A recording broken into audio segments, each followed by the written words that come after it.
Bienvenidos a un nuevo video en el que buscamos conocer un poco más en profundidad nuestra Biblia. Hay dos libros en la Biblia que tienen nombre de mujer y hoy vamos a hablar de uno de ellos. Hoy vamos a hablar del libro de Ruth.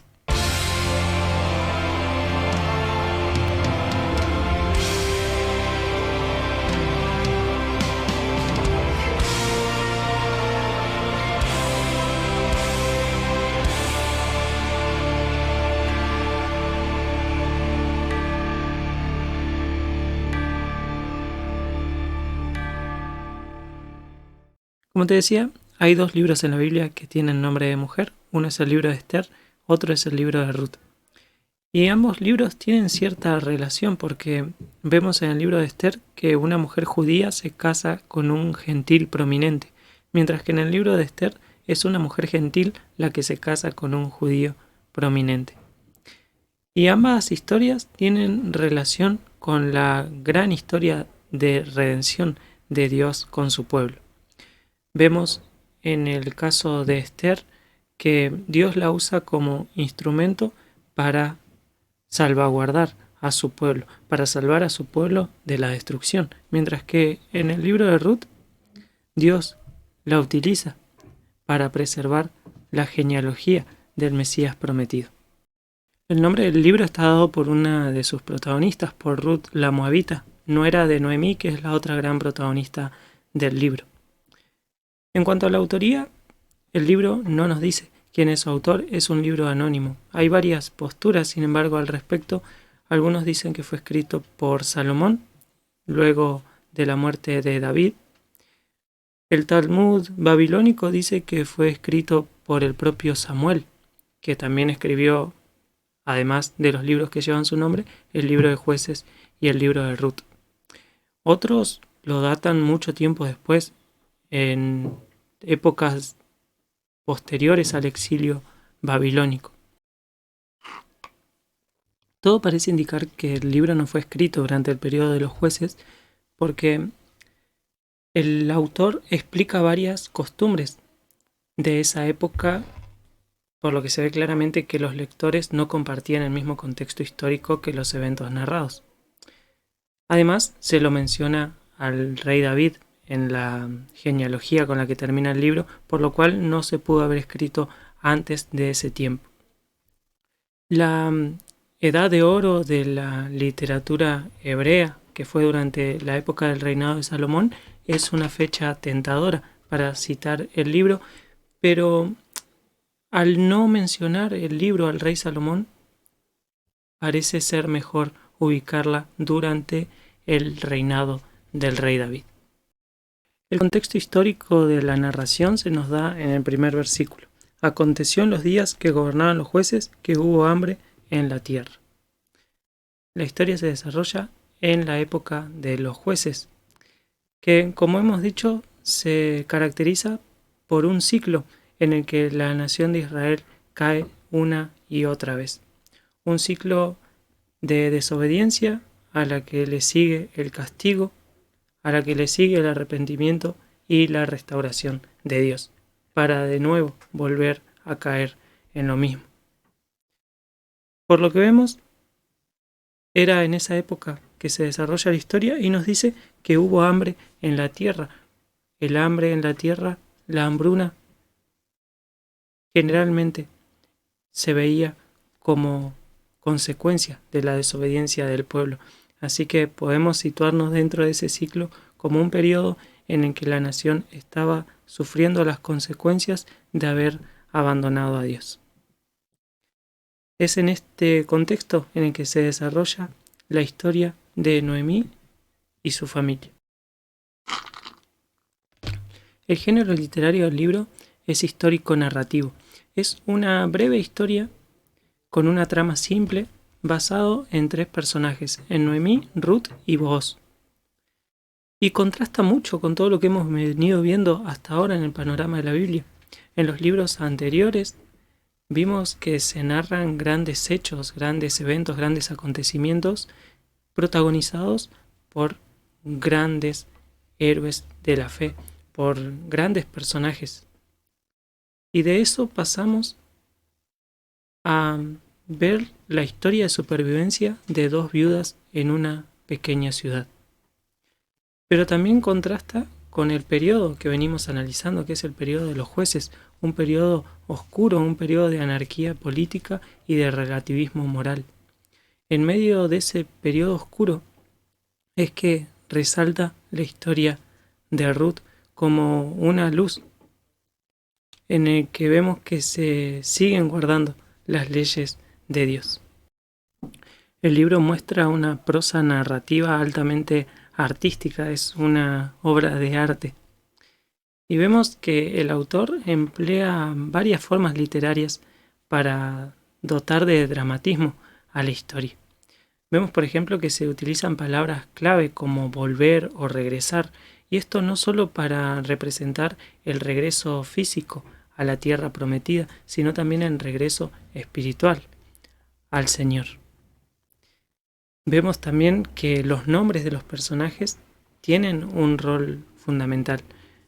Por ejemplo, Noemí significa dulce, mientras que más adelante en la historia ella pide ser llamada Mara, que significa amarga, pero al final de la historia se la vuelve a llamar por su nombre original. Ruth, por su parte, significa o suena como la palabra hebrea para amigo y muestra su lealtad al pacto. Así también Orfa, que significa obstinada, demuestra esa actitud al abandonar a Noemí y a Ruth. Booz significa él fortalece, y así se muestra él fortaleciendo y amparando a las viudas. En la Biblia hebrea, el libro de Ruth se encuentra dentro de los Mejilot, de los rollos, un conjunto de 5 libros que son leídos en ocasiones festivas. Particularmente el libro de Ruth se lee durante la fiesta de las cosechas, también conocida como fiesta de las semanas o Pentecostés, por su contexto agrícola. Pero en las versiones latinas y también en las Biblias protestantes encontramos el libro de Ruth después del libro de los jueces, porque de ese contexto histórico nos narra la historia. Y justo antes del libro de Samuel, porque el libro de Ruth es ese preámbulo para la historia de la monarquía en Israel. Como dijimos, la historia se desarrolla en el periodo de los jueces, en una época de hambruna en la tierra de Belén. Es por eso que Elimelec decide irse de ahí hacia Moab, hacia el extranjero, digamos, junto con su mujer, con Noemí, y sus 2 hijos, Malón y Kelión. Es en Moab donde sus 2 hijos, Malón y Kelión, se casan con mujeres de ese lugar, con moabitas, Orfa y Ruth. Pero al tiempo los 3 hombres mueren. Elimelec y sus 2 hijos mueren, quedando las 3 mujeres viudas. Y Noemí particularmente se encontraba en la peor situación que se podía encontrar una persona en aquella época en Oriente Medio. Noemí era mujer, era viuda, no tenía hijos, era pobre y extranjera. No había situación peor para ella, por lo que decide volverse a Belén y le dice a sus nueras que se vuelva cada una a la casa de su padre porque ella no tenía nada que ofrecerles salvo miseria. Orfa decide irse, pero Ruth se queda con Noemí y le promete lealtad. Le dice: no me ruegues que te deje y me aparte de ti, porque a donde quiera que tú fueres, iré yo, y donde quiera que vivieres, viviré. Tu pueblo será mi pueblo, y tu Dios mi Dios. Donde tú murieres, moriré yo, y allí seré sepultada. Así me haga Jehová, y aún me añada, que solo la muerte hará separación entre nosotras dos. Es así que las dos se vuelven a la tierra de Belén. En ese lugar, Noemí seguía siendo pobre porque seguía siendo viuda, que no tenía hijos, por lo cual pronto se vería obligada a vender la propiedad de la familia. Mientras tanto, la ley de Dios preveía una forma de que las viudas y los huérfanos subsistieran en medio de la pobreza.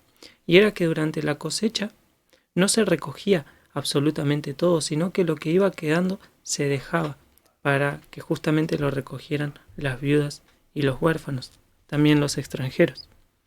Es así que Ruth va a recoger espigas al campo de un hombre llamado Booz. Booz se muestra muy bondadoso hacia Ruth. Resulta que este tal Booz, el dueño del campo donde Ruth iba a recoger espigas, era pariente de Elimelec, el marido de Noemí, el suegro de Ruth, el que murió. Hay que tener en cuenta dos leyes importantes del Antiguo Testamento: la ley del levirato y de la redención. El levirato tiene que ver con la noción que había acerca de la descendencia. Dejar descendencia era algo muy importante en el antiguo Oriente Medio. Que un hombre muriera sin haber dejado descendencia era una tragedia, era una catástrofe. Por lo cual la ley del levirato preveía esa situación y decía que cuando un hombre moría sin dejar descendencia, su hermano o el pariente más cercano se casaba con la viuda y le levantaba descendencia al difunto. Por otro lado, cuando una persona debía vender su propiedad o venderse a sí mismo como esclavo para sobrevivir, el pariente más cercano podía redimir esa propiedad, es decir, comprar la propiedad para que no quedara en manos de otra familia, sino para que fuera conservada por la propia familia. Es así que surge la figura de Booz como pariente cercano, como un redentor, como un salvador, como alguien que podía evitar que Noemí vendiera su propiedad a otra familia, pero también que podía levantarle descendencia al hijo de Noemí, al esposo de Ruth. Entonces Noemí le comenta esta situación a Ruth, le dice: Booz es nuestro pariente cercano, él puede redimir la propiedad y puede levantarle descendencia a mi hijo. Entonces Ruth va y le pide su protección a Booz y Booz acepta. Pero ¿qué pasa? Booz efectivamente era un pariente cercano, pero no era el pariente más cercano, sino que había otro antes que él. Y ahí toma un poco más de tensión la historia. Nos dice que Booz va con este otro pariente cercano a la puerta de la ciudad. En las puertas de las ciudades eran los lugares donde antiguamente se administraba justicia. Entonces van frente a los ancianos de la ciudad y exponen la situación. Booz le dice: está esta situación y es tu responsabilidad redimir la propiedad. ¿Qué vas a hacer? El otro pariente dice: sí, yo voy a redimir la tierra, voy a comprar la propiedad. A lo que Booz le dice: bueno, pero cuando compres la tierra también tenés que tomar por esposa a Ruth y levantarle descendencia a Malón, al hijo de Elimelec. Y es ahí que el otro pariente se echa para atrás y dice: no, yo no quiero levantarle descendencia a otro, yo quiero tener mi propia descendencia. Así que, como era la costumbre en esa época, este pariente se saca uno de sus zapatos y se lo da a Booz en señal de que le cedía su derecho a redimir. Y es así que el buen Booz redimió la propiedad de Noemí, se casó con Ruth y tuvo 3 zapatos. Booz y Ruth se casaron y tuvieron un hijo que se llamó Obed. Obed fue el padre de Isaí. Isaí fue el padre del rey David. Así termina esta historia, que es cortita pero apasionante y tiene muchas enseñanzas para nosotros. Hay muchos temas que narra esta historia y los vamos a repasar ahora. Si bien el libro tiene el nombre de Ruth, la verdadera protagonista es Noemí. Con ella comienza y termina la historia. De hecho, se menciona a Obed no como hijo de Ruth, sino como hijo de Noemí. Porque se nos muestra cómo pasa del vacío a la plenitud, de haber perdido todo a tenerlo todo, de haber sido una viuda extranjera y pobre a volver a su tierra, a volver al pueblo de Dios y ser contada entre la genealogía del Mesías. El libro también nos muestra el costo de la desobediencia. Nos muestra que todo pecado tiene consecuencias. Elimelec y su familia eran parte del pueblo de Dios. Sin embargo, deciden abandonar la tierra prometida e irse en pos de otras tierras, en pos de otros dioses. A tal punto que sus hijos se casan también con mujeres extranjeras. Toda este conjunto de malas decisiones conlleva a sus consecuencias, conlleva pobreza, muerte, viudez. Pero también se destaca la soberanía de Dios. La providencia de Dios se destaca a cada paso en la historia. A veces de una forma silenciosa, pero se ve cómo la mano de Dios va dándole forma a la historia, cómo la mano de Dios es la que va trazando cada uno de los eventos. Dios provee a través de distintos medios a favor de su pueblo e incluso en medio de la desobediencia y del pecado, Dios escoge a Ruth, a la moabita, a través de la fe. Ella, aun siendo extranjera, pone su fe en el Dios de Israel, lo cual ya prefigura la intención de Dios de incluir a los gentiles dentro de su pueblo, a tal punto que Ruth, siendo extranjera, termina siendo parte de la genealogía de Jesús. El libro también nos muestra ejemplos de una vida fiel. Vemos ese amor leal, esa lealtad al pacto en las personas de Ruth y de Booz. Ruth muestra su lealtad para con Noemí. Booz muestra fidelidad hacia Ruth. Y Dios muestra lo mismo hacia su pueblo. En el libro de Ruth no hay templo, no hay sacerdotes, no hay sacrificios, ni ningún otro elemento de religión externa. Sin embargo, se ve en estas personas cómo la ley de Dios es aplicada y llevada a la vida práctica, a la vida diaria. También se nos muestra cómo Dios obra en cada acción, no solo de formas extraordinarias, como lo habíamos visto, por ejemplo, en la liberación del pueblo de la esclavitud en Egipto, sino que obra a través de diversos medios, a veces de forma casi imperceptible. En cada pequeño detalle de la historia está Dios. Pero si bien los personajes del libro, algunos de ellos nos animan y otros nos advierten, con su ejemplo, este no es el centro del mensaje, sino que todo apunta a la preservación de la genealogía del rey davídico.